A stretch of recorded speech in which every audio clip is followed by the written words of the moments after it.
Coming up on Jerusalem Dateline, Israeli Prime Minister Netanyahu says Israel will fight with its nails if it has to, after President Biden says the U.S. will halt certain ammunition if Israel attacks deeper into Rafah. Are civilian deaths in Gaza being used as a propaganda tool? Some say yes. And suing advocacy groups that instigated protests on U.S. university campuses to use as a second battlefront by Hamas. All this and more coming up on this edition of Jerusalem Dateline.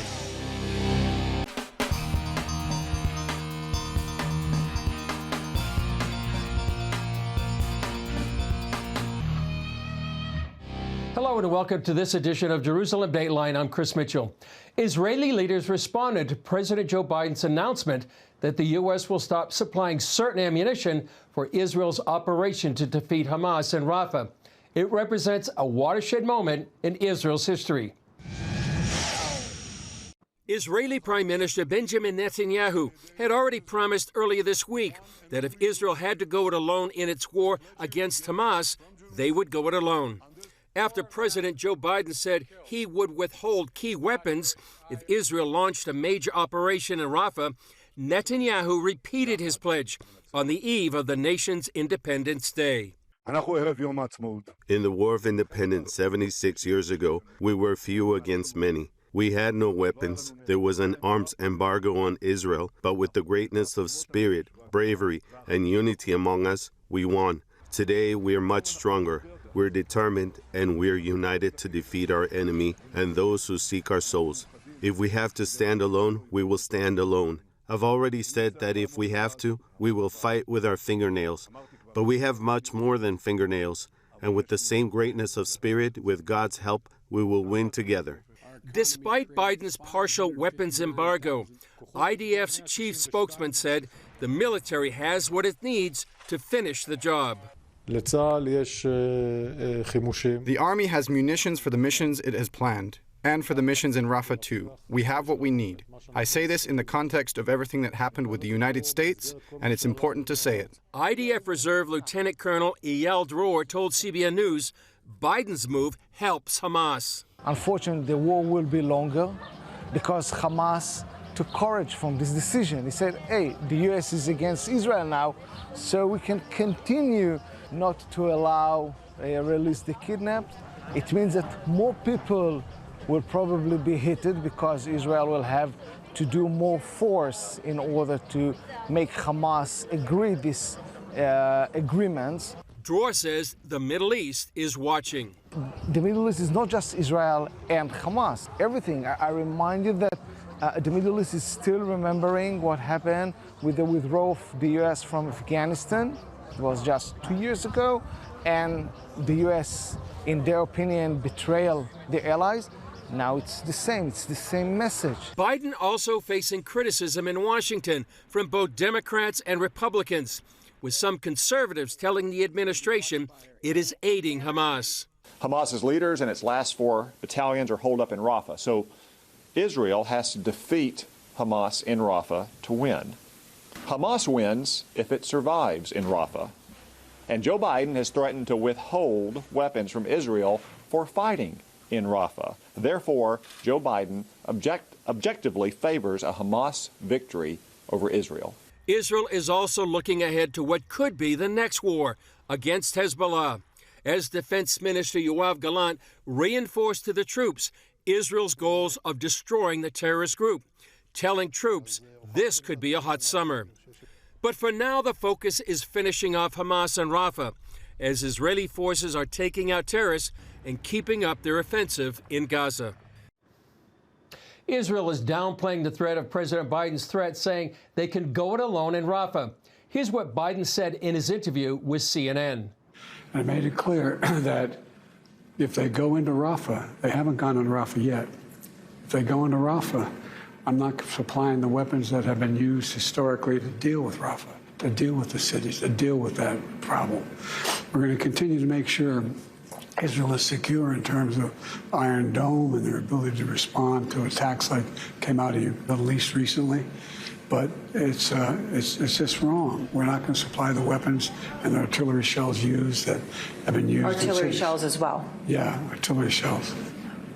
I'm joined by CBN Middle East analyst John Waggy to talk more about the impact of the U.S. warning to Israel. John, what impact is this going to have here in Israel? Well, I think, Chris, the important thing to remember is President Biden, I think in Biden's mind, he really does have an ironclad relationship with Israel. He's got one small problem, and that is that Israelis elected and have elected since 2009 Benjamin Netanyahu. And Biden and his administration have been clear they want Netanyahu out.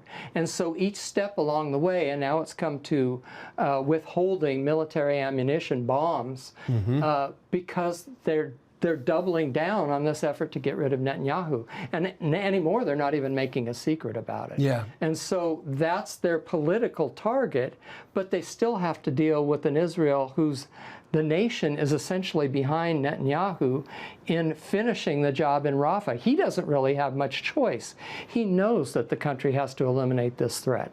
And so you have the clash of the two capitals, Washington and Jerusalem.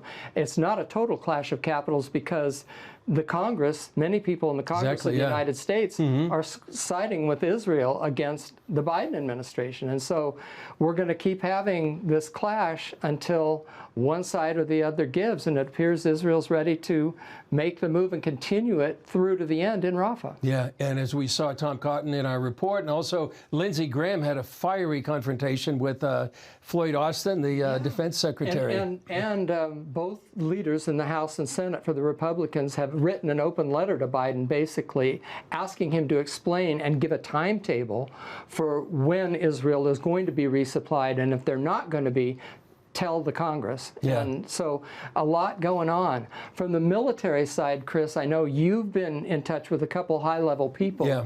And what was their reaction to the military side of things? Well, I was talking to Yaakov Amidor. He's a retired general, but he's a former head of the IDF military intelligence. He was saying it's not just Rafah, but actually the more important issue is what's going on in the north. He believes they have enough musicians to deal with the operation in Rafah, but the question is, do they have enough munitions to deal with a far greater enemy, Hezbollah, on the north?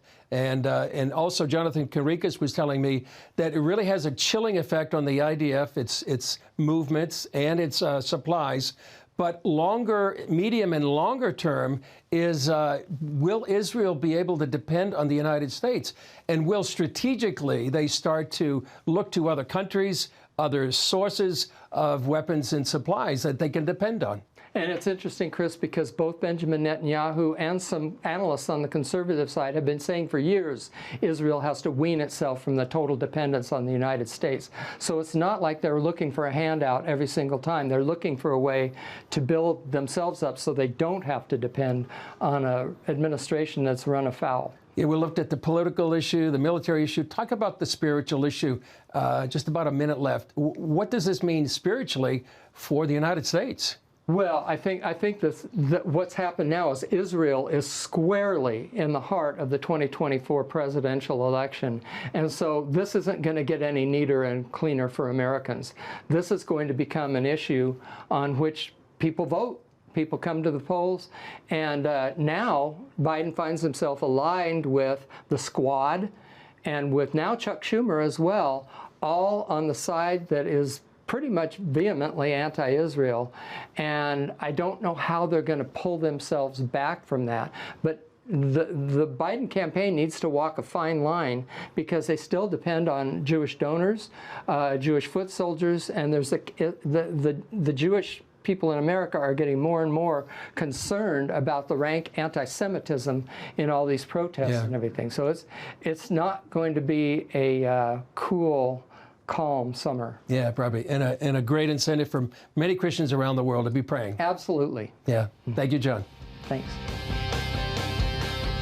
Coming up, are civilian death tolls in Gaza being used as a propaganda tool? Some say yes.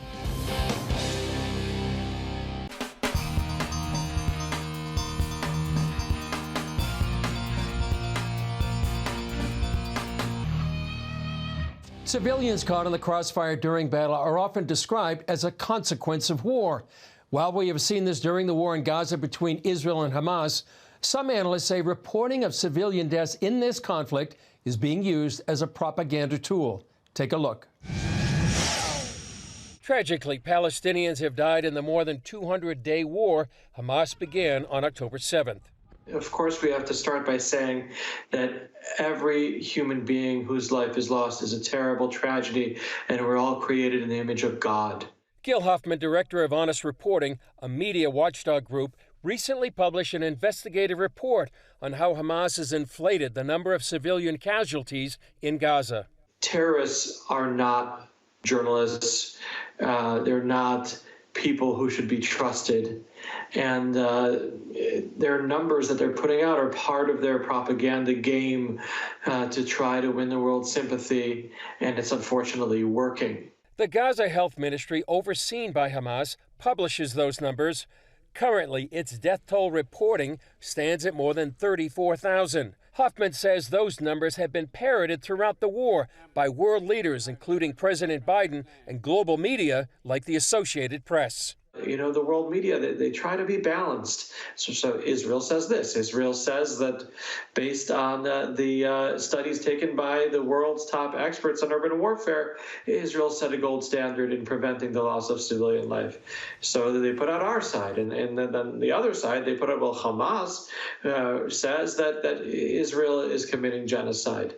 It doesn't work that way. You don't trust a democratic government that's the top ally of the United States the same way you trust a terror organization. Professor of Statistics Abraham Weiner from the Wharton School at the University of Pennsylvania wrote how the Gaza Ministry of Health fakes casualty numbers. The data scientists studied Hamas statistics from the war's beginning using a graph and concluded, here's the problem with this data. The numbers are not real. That much is obvious to anyone who understands how naturally occurring numbers work. The casualties are not overwhelmingly women and children, and the majority may be Hamas fighters. This data also does not include the estimated 13,000 Hamas fighters killed in combat or Palestinians killed by misfired rockets, estimated by some to be less than 1,000. The Foundation for the Defense of Democracies also reported this month that the Gaza Health Ministry cannot provide names for more than 10,000 it says have died. We previously knew they had incomplete records for this set of people of at least 10,000, but from both Wall Street Journal reporting and from an item on the ministry's own social media feed, they've indicated they don't have names, so they can't really identify these individuals. It's really one more drop in a bucket on a broader credibility issue. Asdanik also noted the Gaza Ministry of Health got its information from unidentified, quote, reliable media sources. At first, that was only about 22%, but then it became an increasing percentage over time. So we got to a point where nearly 45% of the alleged deceased were based on these media reports. It's not the only example of suspected death tolls. Near the beginning of the war, the media reported Israel killed 500 at the Al-Ahli hospital. Later, it was discovered a misfired rocket by Islamic Jihad killed far less civilians in the next-door parking lot. Abu Shlouf, the spokesperson for Islamic Jihad, admitted it was a lie. Yes, in order to erase this story, the organization made several moves. It fabricated a story that the rocket belonged to the occupation and the target was a hospital building. They relied on some of the stories of the international press. And after that, they published it to the whole world? Yes. First of all, I acknowledge that sadly, there are civilians, non-combatants that have been killed in battle. Sadly. And that is not the intention of the IDF. I think the IDF has gone to tremendous lengths in order to minimize the amount of non-combatants that have been affected by this war. And I, as a human being, I regret any civilian who loses his life as a part of a fight that they didn't start. Former IDF spokesman Jonathan Conricus, now with the FDD, says Hamas has rigged the battlefield. We must remember who embeds himself within the civilian population and abuses everything that is supposed to be protected under international law. Hospitals, schools, mosques, UN facilities, infirmaries, and everything else. The organization that does that is Hamas. And had Hamas chosen to fight out in the open and not to use civilians as human shields, not to tunnel underneath civilian neighborhoods, and not to hide behind civilian infrastructure, then of course there wouldn't be any civilian casualties. Despite Hamas using human shields, according to military historian John Spencer, the ratio of civilian deaths to combatants is near historic lows for urban warfare. The fact that there are civilian casualties is an unfortunate result of Hamas's strategy and tactics, and IDF is still applying the principles of distinction and proportionality. It tries to strike only the military assets, and it tries to strike with just enough force in order to get the military job done. Even so, Huffman says, regrettably, the charge of genocide has spread worldwide into the streets and across social media. That ridiculous accusation for a war that started with the Hamas sending people into Israel to kill as many Jews as they could, and Israel doing everything possible to minimize civilian deaths. And unfortunately, that accusation is still out there, and that's just anti-Semitic to accuse Israel of that when the facts are just so obvious to be the opposite. Up next, suing advocacy groups that have instigated protests on U.S. university campuses as a second battlefront for Hamas.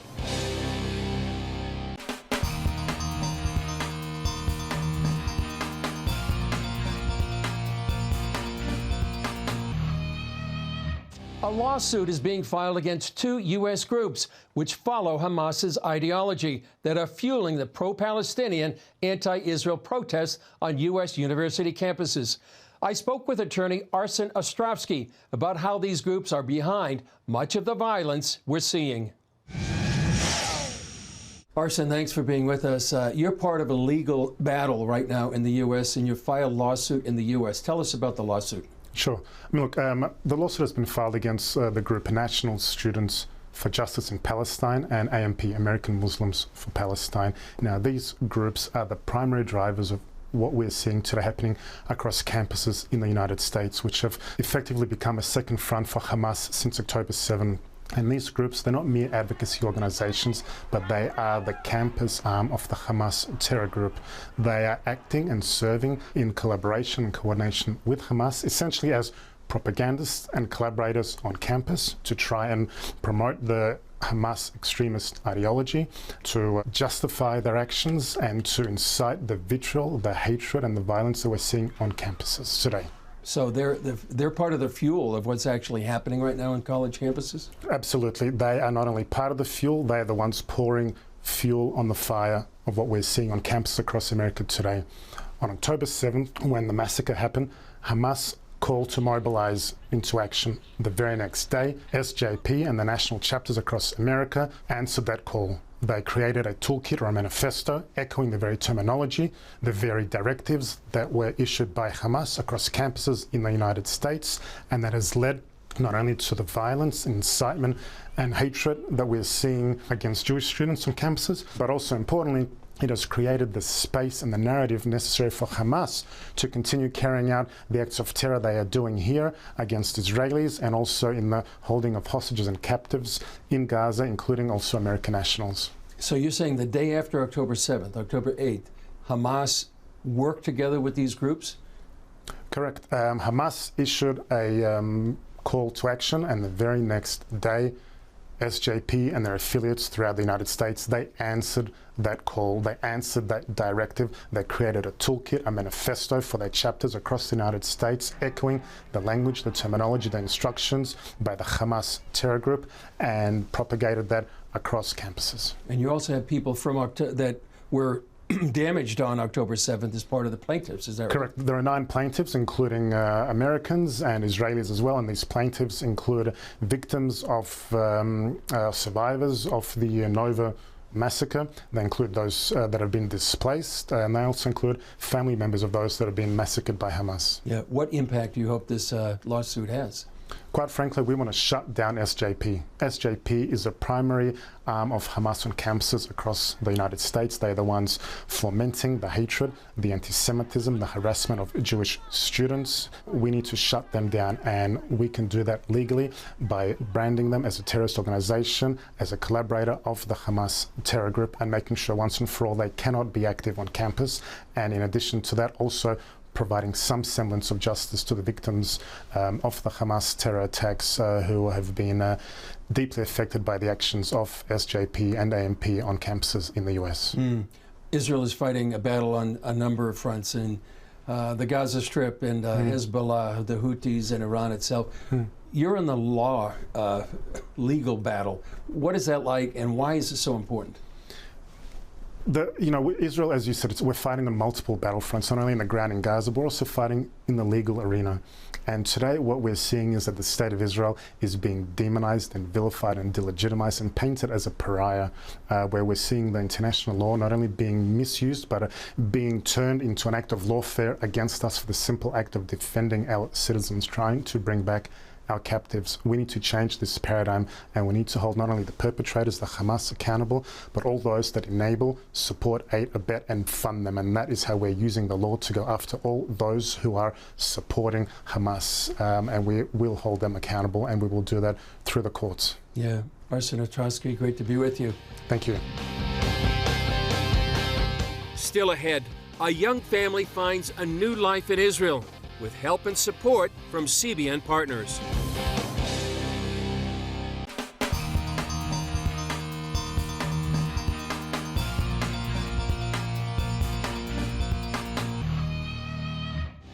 In chapter 19 of the book of Leviticus, it talks about caring for the stranger among us, even loving them like ourselves.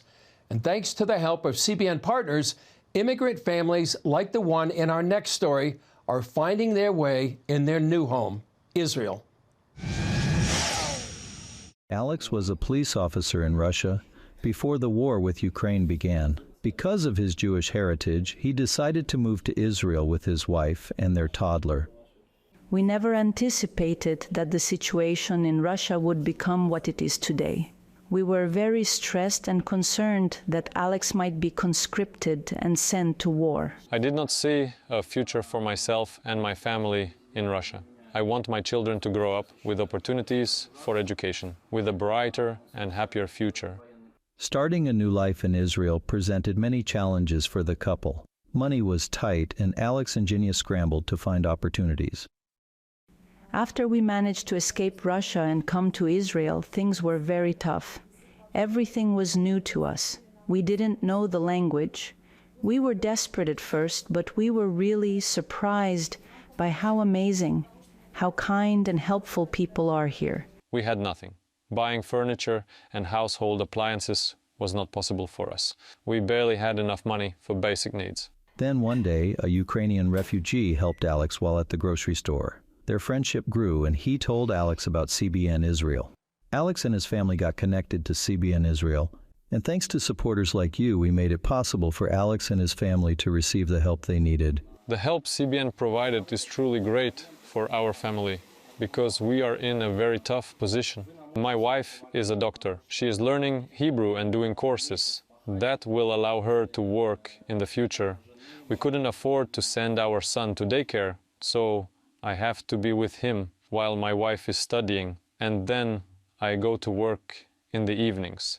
Because of your kind support, CBN Israel helped Alex's family to get ahead. Now they feel like there's hope for the future. The fear is gone now that we know that we're not alone. We're very thankful. Your support is invaluable. Thank you so much. Your organization has been a great help. Thank you. Well, that's all for this edition of Jerusalem Dateline. Thanks for joining us. Remember, you can follow us on social media, and you can access CBN content through our CBN News and other CBN apps. And please continue to pray for Israel at this critical moment. And here are a few hostages to pray for by name: Omer Ventkert, Omer Nutra, Abraham Munda, Agam Berger, and Alexander Lobanov. I'm Chris Mitchell. We'll see you next time on Jerusalem Dateline.